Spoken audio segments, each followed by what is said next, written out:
I've worked in a variety of hospitals and care facilities over the years, but before landing my current job, I spent some time at a geriatric hospital about half an hour from home. I already had experience working with elderly patients, so I felt well prepared. I had only been at this hospital for a few weeks, and you'll soon understand why my time there was so short.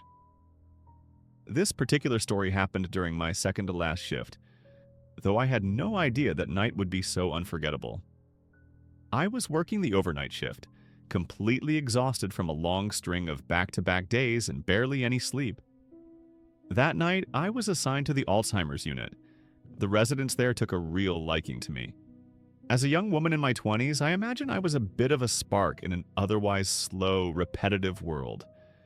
For people drifting in and out of memories, my presence seemed to ground them. Something or someone tethered to the present moment. Being around someone else, even briefly, can bring clarity to the fog. I had several patients to look after, but one in particular stood out that night. Her name was Lena. It was my first time attending to her, and she seemed more agitated than most. Each time I entered her room, she whispered to me about voices she claimed to hear, and about a man in black she swore was watching her from the corner. Her roommate, an older woman who smiled sweetly at me but rarely spoke, had asked earlier in the evening that I keep the curtain drawn between their beds, likely to avoid Lena's disturbances. By 11 p.m., nearly all the patients had settled down for the night, except for Lena. She called me into the room multiple times, her face filled with fear, always talking about the voices and the figure in the corner. I'll admit, it started to unnerve me. I believed she was genuinely seeing and hearing these things, and I could only imagine how terrifying that must feel. I tried my best to soothe her, to help her feel safe enough to rest. I didn't want to turn the TV on since her roommate was asleep, so I simply held her hand and spoke softly, reminding her she wasn't alone, that I was right down the hall if she needed me. After a while, she relaxed. When I came back later to check on her, she was finally asleep. When the ward gets quiet like that in the middle of the night, time seems to crawl. Every second stretches out. A couple hours later, I was in the linen room, restocking my cart. The room was small and silent, and I had shut the door behind me. That's why it struck me as strange when I suddenly heard a sound. A noise that shouldn't have been there. I turned but saw nothing, brushed it off, went back to stacking sheets. Then I felt it. A hand. A firm pressure on my shoulder. It was so real that I instantly spun around, heart pounding. But there was no one there. Nothing. The room was empty. My shoulder still tingled where the touch had been. I peeked out into the hallway. I had no staff around. Everything was eerily still. I shook it off, tried to convince myself I was just overtired, and continued loading up the cart. But when I turned back toward the door, I dropped everything and hit the floor screaming. A man, dressed entirely in black, was standing just beyond the glass window of the door, staring at me, grinning. I screamed so loudly it roused nearly the entire unit. In the blink of an eye, the man moved out of view, vanishing from the doorway. Seconds later, another nurse burst in, alarmed by my screams, and helped me to my feet. I asked her if she'd seen the man. She looked confused. "What man?" she asked. "There's no one else here." We searched the entire unit. Nothing. No sign of anyone dressed in black. Lena had woken up during the commotion. When I walked into her room, she immediately started talking about the voices again. And this time, the screams. She had no idea they'd come from me. I asked her about the man she kept seeing. "Was he smiling?" I asked. Her expression changed. It was the most alert I'd seen her all night. Her brows furrowed and she stared at me, asking, "How did you know?" My heart skipped a beat. And then she started screaming. Screaming for help, yelling that he was coming. Other nurses rushed in to calm her down. That was the final straw. I was reassigned to another ward for the rest of the night and ended up going home early. I was too shaken to stay. The next day, I texted the head nurse and told her that my next shift would be my last. I didn't want to step foot in that hospital again. To her credit, she was understanding. I've never been diagnosed with any mental health conditions. I've never hallucinated before. I know what sleep deprivation can do to the mind, but this felt like something else entirely. That hand on my shoulder, that grinning face at the door, matching the exact description Lena had repeated to me earlier. It still gives me chills. I don't know what I experienced that night, but I hope it's the only time in my life I ever come face to face with something like it. Some things just can't be explained.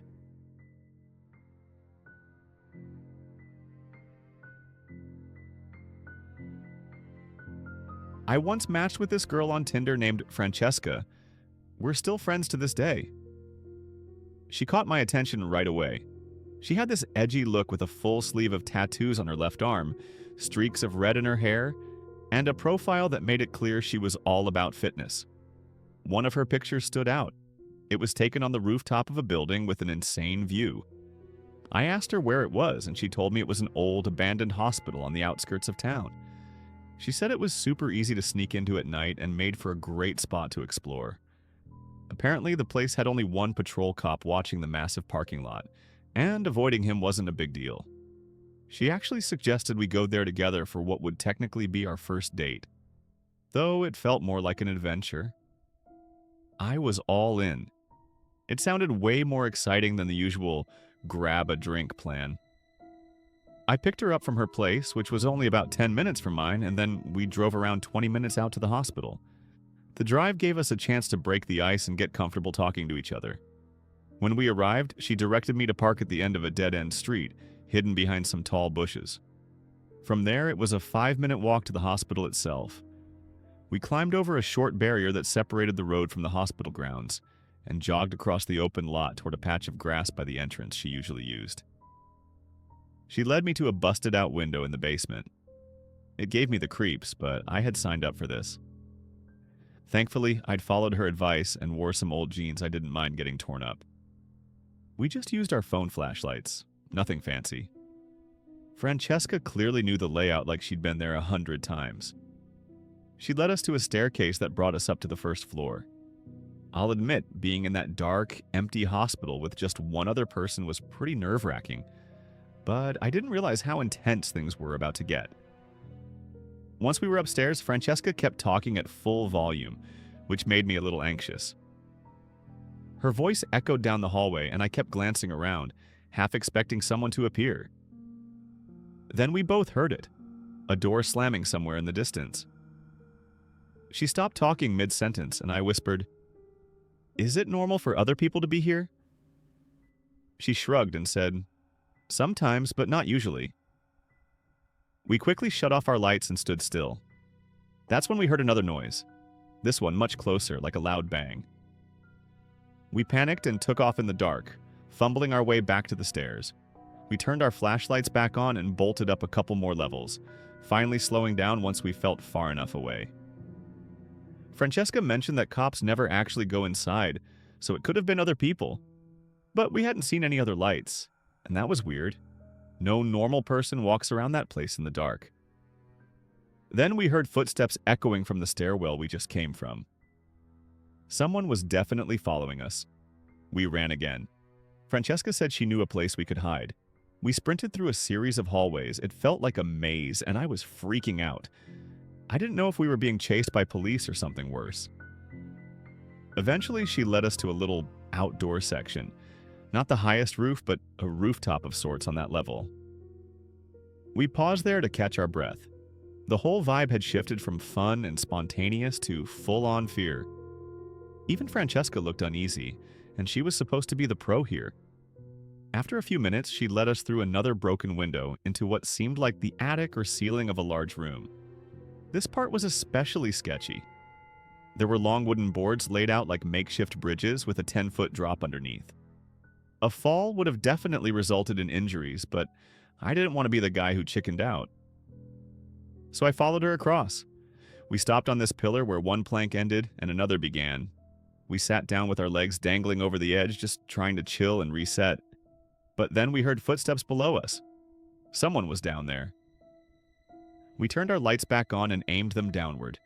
Right beneath us, a man, probably in his 40s, was staring up at us. He was wearing a black Carhartt beanie, black jacket, and dark sweatpants. He had this unsettling grin and said in a deep voice, "Come on down," while waving for us to descend. I asked if he was a cop, but he ignored me. Just repeated himself, "Come on down." At that point, we were terrified. We slowly got up and started walking back across the plank, but now I was shaking more from fear than the height. I kept glancing down, half expecting him to climb up somehow. He didn't, but he did rush out of the room through a side door. It was clear he was trying to cut us off.